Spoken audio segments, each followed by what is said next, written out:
First ಈ ವಿಡಿಯೋನ ಪೂರ್ತಿಯಾಗಿ ನೋಡಿ ಆಯ್ತಾ. ಅದಾದ್ಮೇಲೆ ನನ್ನ ರಿಯಾಕ್ಷನ್ಸ್ ಏನು ಅಂತ ಹೇಳ್ತೀನಿ. UV ವಾಲ್ ಪ್ರಿಂಟರ್ ಅಂತ ಇದಕ್ಕೆ ಹೆಸರು. ಡೈರೆಕ್ಟ್ ಆಗಿ ಗೋಡೆ ಮೇಲೆ ಪ್ರಿಂಟ್ ಆಗುತ್ತೆ machine.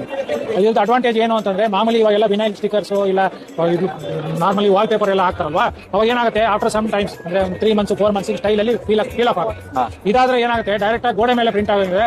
As long as painting ಇದೆ ಆನ್ ದಿ ವಾಲ್. ಓಕೆ, ಪೂರ್ತಿಯಾಗಿ ನೋಡಿದ್ರಲ್ವಾ ಈ ವಿಡಿಯೋನ. ಇವಾಗ ಆಲ್ರೆಡಿ ಆರ್ಟಿಸ್ಟ್ಗಳು ಕಮ್ಮಿ ಆಗ್ತಾ ಇದೆ. ಅದರಲ್ಲೂ ಕೂಡ ಈ ತರ ಟೆಕ್ನಾಲಜಿ ರಾಂಗ್ ಅಂತ ನಾನು ಹೇಳ್ತಾ ಇದ್ದೆ. ಓಕೆನಾ, ಟೆಕ್ನಾಲಜಿ ಬೇಕು ಆಯ್ತಾ.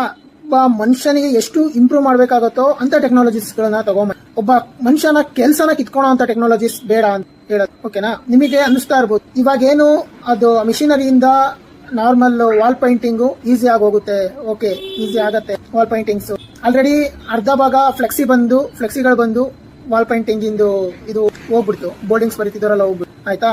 ಇವಾಗ ಏನು ಸ್ವಲ್ಪ ತಕ್ಕ ಮಟ್ಟಿಗೆ ಸುಧಾರಿಸ್ಕೊಂಡಿದ್ದಾರೆ. ಯಾವುದೋ ಒಂದು ಗೌರ್ಮೆಂಟ್ ಪ್ರಾಪರ್ಟೀಸ್ಗಳ ಮೇಲೆ ಡ್ರಾಯಿಂಗ್ ಬರೋ ಆಪರ್ಚುನಿಟಿಗಳು ಸಿಗ್ತಾ ಇದಾವೆ. ಓಕೆನಾ, ಮತ್ತೆ ಎಲ್ಲೋ ಒಂದು ಸ್ಕೂಲ್ಗಳ ಗೋಡೆ ಮೇಲೆ ಒಂದು ಸಣ್ಣ ಪುಟ್ಟ ಆಪರ್ಚುನಿಟಿಗಳು ಸಿಗ್ತಾ ಇದಾವೆ ವಾಲ್ ಪೇಂಟ್ ಮಾಡೋವಂಥದ್ದು. ಓಕೆನಾ, ಅಂತ ಆಪರ್ಚುನಿಟಿನೂ ಕಿತ್ಕೊಳಕೋಸ್ಕರ ಒಂದು ಮಿಷಿನ್ ಕಂಡಿಡಿದೀರಾ ಅಂದ್ರೆ ನಾವು ಏನ್ ಹೇಳ್ಬೇಕು.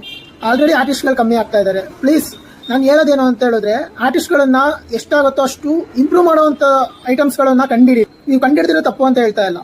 ಓಕೆನಾ, ಆದ್ರೆ ಆರ್ಟಿಸ್ಟ್ಗಳನ್ನ ಮುಳುಗಿಸುವಂತ ಐಟಮ್ಸ್ಗಳು ಬೇಡ ಅಂತ ನನ್ನ ಒಪಿನಿಯನ್. ಓಕೆನಾ, ಆಲ್ರೆಡಿ ಇವಾಗ ನಾನು ಒಬ್ಬ ಟ್ಯಾಟೂ ಆರ್ಟಿಸ್ಟು. ಆಲ್ರೆಡಿ ನಾನು ವಾಲ್ ಪೇಂಟಿಂಗ್ ಮಾಡ್ತಾ ಇದ್ದೆ. ನಾನು ಟ್ಯಾಟೂ ಆರ್ಟಿಸ್ಟು. ಆದ್ರಿಂದ ಆರ್ಟಿಸ್ಟ್ಗಳಿನ ಫೀಲಿಂಗ್ಸು ನನಗೆ ಅರ್ಥ ಆಗುತ್ತೆ. ಓಕೆನಾ, ಅದು ನಿಮಗೂ ಅರ್ಥ ಆಗ್ಲಿ ಅನ್ನೋ ಕಾರಣಕ್ಕೋಸ್ಕರ ಈ ವಿಡಿಯೋ ಮಾಡ್ತಾ ಇದ್ದೀನಿ. ನಿಮಗೇನ್ ಅನ್ಸ್ತು ಅಂತ ಹೇಳ್ಬಿಟ್ಟು ನಿಮ್ಮ ರಿಯಾಕ್ಷನ್ನ ನನಗೆ ಕಮೆಂಟ್ ಮಾಡಿ. ನಿಮಗೆ ಇಲ್ಲ ನಾನು ಹೇಳಿ ತಪ್ಪು ಅನ್ಸಿದ್ರು ಕೂಡ ಬೈರಿ, ಸಮಸ್ಯೆ ಇಲ್ಲ. ನಿಮಗೇನು ಅನಿಸ್ತು ನಿಮ್ದು ರಿಯಲ್ ಒಪಿನಿಯನ್ನ ನನಗೆ ಶೇರ್ ಮಾಡಿ.